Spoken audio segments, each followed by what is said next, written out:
চলেন একটু গল্প স্বল্প করি। ওই জান্নাতটা কেমন রে ভাই? ওই জান্নাতের ভিতরটা কেমন? ওই জান্নাতের বাহিরটা কেমন? ওই জান্নাতের নাজ নেয়ামত কেমন? ওই জান্নাতের ঘ্রাণ কেমন? ওই জান্নাতের ফটকটা কেমন? এক নম্বরে আলোচনা করব ওই জান্নাতের ঘ্রাণটা কেমন। ও মিয়ারা, জান্নাতের ভিতরের ঘ্রাণ না বাহিরের ঘ্রাণটাই কেমন? নবীজি হাদিসের মধ্যে বলেন, জান্নাতীরা 40 বছর দূর থেকেই জান্নাতের বাহিরের ঘ্রাণ পেতে থাকবে।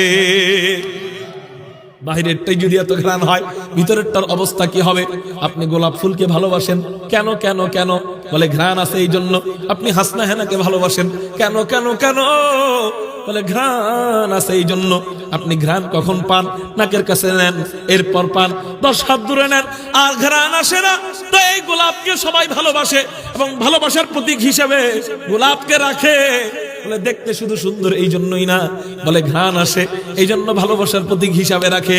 আল্লাহ পাক রব্বুল আলামিন আপনাকে জান্নাতটা দিয়ে দিলেন, ওই জান্নাতটার ঘ্রাণ রাখছেন 40 বছর দূরের থেকে। এবার চিন্তা করেন আমার আর মালিকের মাঝে কেমন ভালোবাসার প্রতীক এই জান্নাত। এর মুহতারাম ভাইও, এবার চিন্তা করেন ওই মালিককে আমাদের কেমন ভালোবাসা উচিত, ওই মালিককে কেমন মহব্বত আমাদের করা উচিত। এবার জান্নাতীরা জান্নাতের কাছে যাবে। আল্লাহ পাক রব্বুল আলামিন বলেন, হাত্তা ইযা জাউহা ওয়া ফুতিহাত আবওয়াবুহা ওয়া ক্বালা লাহুম খাযানাতুহা সালামুন আলাইকুম তিবতুম ফাদখুলুহা খালিদিন। আল্লাহ এর আগে আবার বলছেন, ওয়াসিকাল্লাযীনা তাকাউ রাব্বাহুম ইলাল জান্নাতি যুমারা। জান্নাতীদেরকে আল্লাহ, যারা নাকি আল্লাহকে ভয় করছে, আল্লাহ তাদেরকে দলে দলে জান্নাতের দিকে নিয়ে যাবেন। এবার নিয়ে যাওয়ার পর জান্নাতীরা যখন জান্নাতের দরজার সামনে যাবে, আল্লাহু আকবার আল্লাহু আকবার, জান্নাতের সব কয়টা দরজা টাস টাস করে খুলে যাবে। চিৎকার দিয়ে বলি সুবহানাল্লাহ। মেরে মুহতারাম ভাইও, জান্নাতের দরজা কয়টা? জান্নাতের দরজা কয়টা? ফিল জান্নাতি সামানিয়াতু আবওয়াবিন। জান্নাতের মধ্যে দরজা হলো 8টা। কয়টা বলেন না? বুখারী শরীফের 416 নম্বর হাদিসের মধ্যে পাওয়া যায় জান্নাতের দরজা হলো 8টা। এই 8 দরজার এক এক দরজা কত বড় কত বড়? বলে 2 কপাট। কপাট চিনেন তো আপনারা? এই 2 কপাটের মাঝখানের দূরত্ব, আল্লাহু আকবার, দস্তার মাঝখানের প্রশস্ততা কত বড় দেখেন। নবীজি হাদিসের মধ্যে জানায় দেয় 40 সানা। 2 দরজার কপাটের মাঝখানের দূরত্ব হলো কম পক্ষে 40 বছরের রাস্তা। মেরে মুহতারাম ভাইও, এই গোলাকার পৃথিবী, তাই না? গোলাকার পৃথিবী, এই যে মনে করেন গোলাকার পৃথিবী। পুরা দুনিয়ার কথা আমি বলতেছি না, পুরা দুনিয়ার অংশ হলো পৃথিবী, কিন্তু পৃথিবীর অংশ দুনিয়া না। বুঝেন? পুরা দুনিয়ার অংশ কোনটা? পৃথিবী, কিন্তু পৃথিবীর অংশ কি না? দুনিয়া না।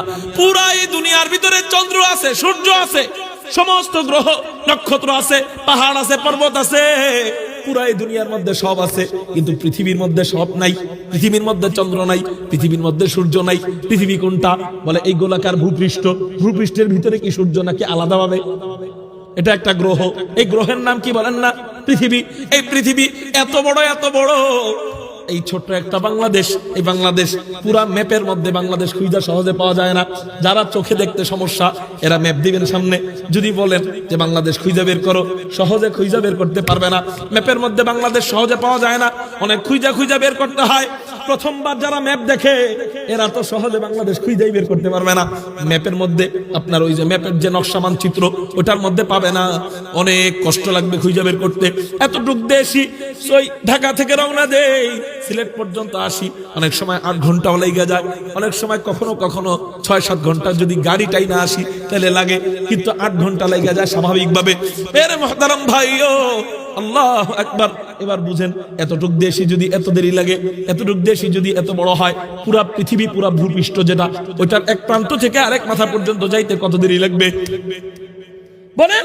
পুরা ভূপৃষ্ঠ যেটা 20 কোটি বর্গ মাইলের ভূপৃষ্ঠ, এটার এক প্রান্ত থেকে আরেক প্রান্তে যাইতে কত দেরি লাগবে?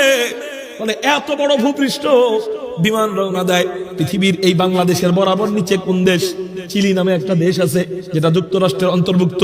এই দেশে যায় এখান থেকে বিমান রওনা হয়, ওখানে পৌঁছবে সময় লাগে 24 ঘন্টা।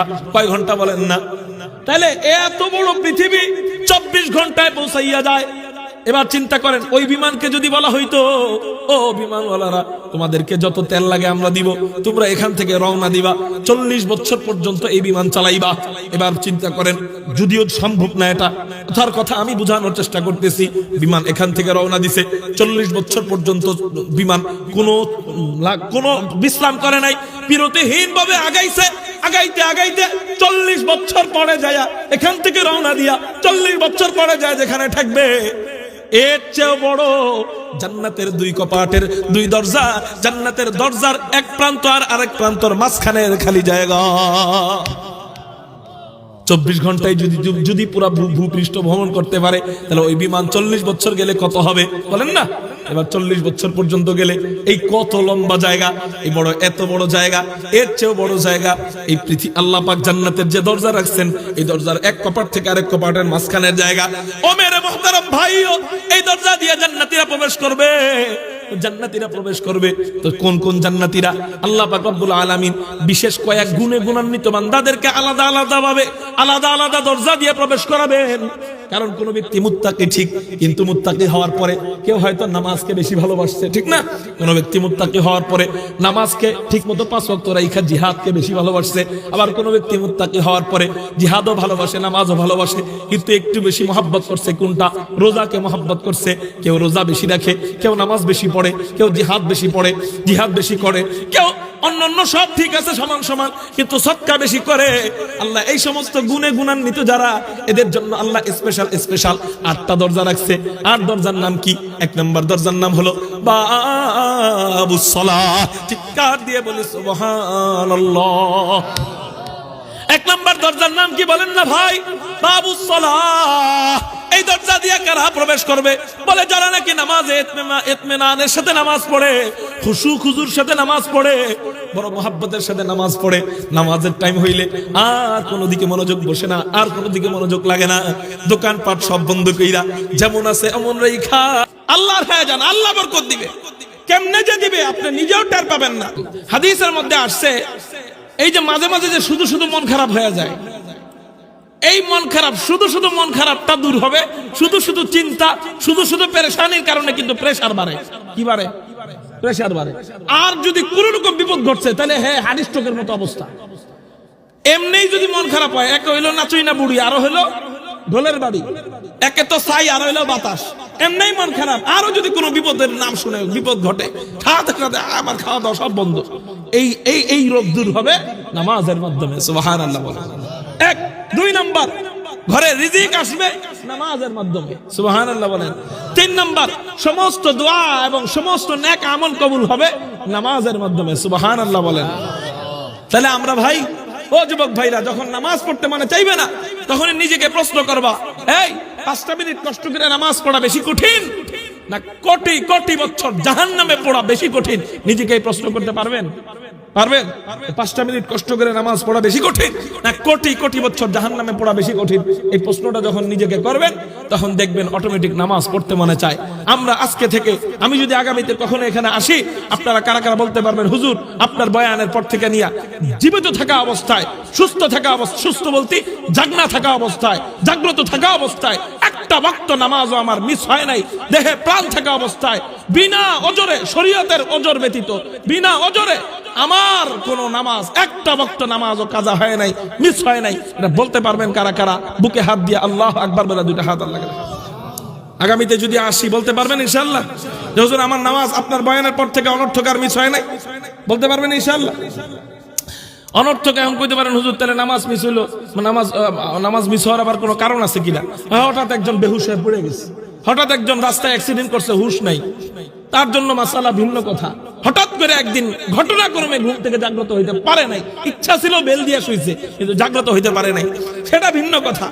কিন্তু সবসময় ইচ্ছা থাকতে হবে আমার নামাজ যেন আমি ঠিক মতো পড়তে পারি, তাইলে আল্লাহ বরকত দিবে। পারবো তো ইনশাআল্লাহ ভাই? আরে নামাজে মজা লাগে না কেন? হুজুর দাঁড়ায় থাকতে কোমর ব্যথা করে, পিঠ ব্যথা করে। বলে কেন করে? তুমি দাঁড়াইতে পারো না? আর্জেন্টিনার খেলা তারে দাঁড়ায় দেখো কেমনে, ব্রাজিলের খেলা দাঁড়ায় দেখো কেমনে। বলে ওখানে পিঠ ব্যথা করে না, এখানে পিঠ ব্যথা করে, ওখানে মশা কামড়ায় না, এখানে মশা কামড়ায় পায়ে। কেন? বলে ওখানে প্রেম ছিল আর্জেন্টিনার প্রতি, এই প্রেম তোমারে দাঁড় করায় রাখছে। ওখানে প্রেম ছিল ব্রাজিলের প্রতি, প্রেম তোমারে দাঁড় করায় রাখছে।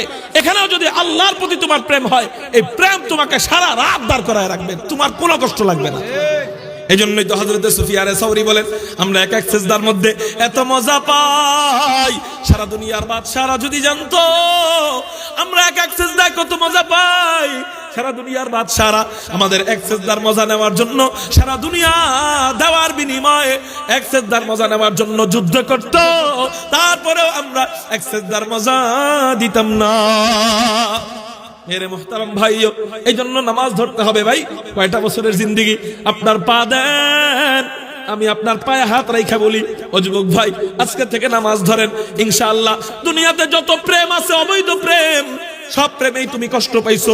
বুকে হাত দিয়ে কেউ বলতে পারবে না হুজুর আমি 2 মাস 3 মাস 1 বছর 2 বছর ধরে প্রেম করি, আমি এর মধ্যে কোনো কষ্ট পাই নাই। আমি বলবো না না না, প্রত্যেক সপ্তাহে তোমার প্রেমিকা তোমারে কষ্ট দেয়, বরং বড় বড় কষ্ট দেয়, ছেড়ে দিতে চাও তুমি কিন্তু পারো না। তোমার কাছে